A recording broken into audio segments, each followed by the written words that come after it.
ఆధునిక సాంకేతిక పరిజ్ఞానాన్ని ఉపయోగించి రైతులు అధిక దిగుబడులు సాధించాలి. నర్సన్నపేట శాసనసభ్యులు బగ్గు రమణమూర్తి. శ్రీకాకుళం జిల్లా ఆంధ్రప్రదేశ్ రాష్ట్రం వ్యవసాయ రంగంలో విప్లవాత్మక మార్పులను డ్రోన్ వ్యవసాయం ఎంతగానో ఉపయోగపడుతుంది అని శ్రీకాకుళం జిల్లా నర్సన్నపేట శాసనసభ్యులు బగ్గు రమణమూర్తి అన్నారు.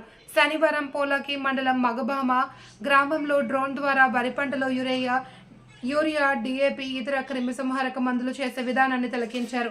శ్రీకాకుళం జిల్లా వ్యవసాయ శాఖ జాయింట్ డైరెక్టర్ శ్రీధర్ మాట్లాడుతూ ఇన్పుట్ ఖర్చులను తగ్గించడం, దిగుబడులు పెంచడంలో ఆధునిక సాంకేతికత పరిజ్ఞానం ఎంతో ఉపకరిస్తుంది అని అన్నారు.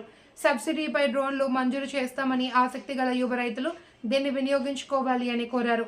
అంతకన్నా ముందు ముబగామ గ్రామంలో శాసనసభ్యులు సొంత వ్యవసాయ క్షేత్రంలో డ్రోన్ల వినియోగంపై రైతులకు అవగాహన కల్పించారు.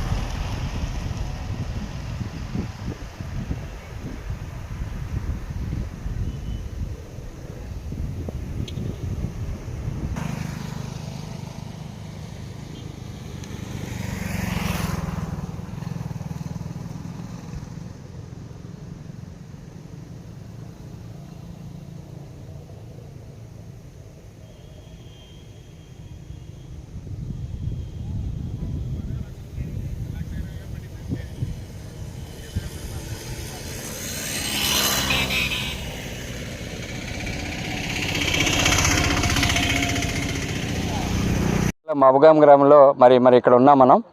గౌరవనీయ శాసనసభ్యులు శ్రీ బగ్గు రమణమూర్తి గారు క్షేత్రస్థాయిలో మరి ఈ రోజున మనం డ్రోన్ డిమాన్స్ట్రేషన్ కూడా ఎరువుల పిచ్చికారి ఆట మీద కూడా మన ప్రదక్షిణ కూడా చేయడం జరిగింది. ముఖ్యంగా గౌరవనీయ ఎమ్మెల్యే గారు చెప్పినట్టు ఇప్పుడు ప్రజెంట్ ఉన్న పరిస్థితుల్లో లేబరు షార్టేజ్ సమయంలో ఈ యొక్క డ్రోన్ ఆవశ్యకత కానీ నానో యూరియా, నానో డిఏపి ఇలాంటి ఆవశ్యకత చాలా ఉంది.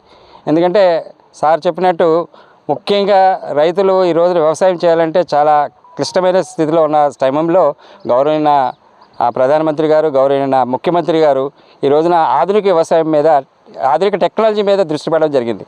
సో దాని సందర్భంగానే 15,000 డ్రోన్ దీదీలని మన గవర్నర్ ప్రధానమంత్రి గారు అలాగే రాష్ట్ర స్థాయిలో కూడా అన్ని చోట్ల కూడా ఈ యొక్క ప్రచార కార్యక్రమం మొదలుపెట్టారు. ఆ యొక్క స్థితిలో ఈ రోజున మన ఆంధ్రప్రదేశ్కి 100 డ్రోన్లు దీదీలు ఇవ్వడం జరిగింది. దాంట్లో శ్రీకాకుళం జిల్లాలో 10 డ్రోన్ దీదీలని ట్రైనింగ్ చేసి ఉచితంగా మరి అయింది. సో దీనికి మన రాష్ట్ర ప్రభుత్వం, కేంద్ర ప్రభుత్వం కూడా సహకరిస్తున్నారు. ఇలాంటి సహకారాన్ని మనం రైతు సోదరులందరూ అలాగే యువత, ముఖ్యంగా చదువుకున్న యువత ఏదో ఎంప్లాయ్మెంట్ లేదు అనకుండా ఈ యొక్క టెక్నాలజీ ఉపయోగించుకుని ఖచ్చితంగా ఒక ఎకరానికి ఒక 500 స్ప్రే చేసినా కూడా ఒక 100 ఎకరాలు, ముఖ్యంగా దోమపోటు వస్తుంది. ఇప్పుడు మళ్ళీ వచ్చేస్తుంది దోమపోటు. సో ఇలాంటి సమయంలో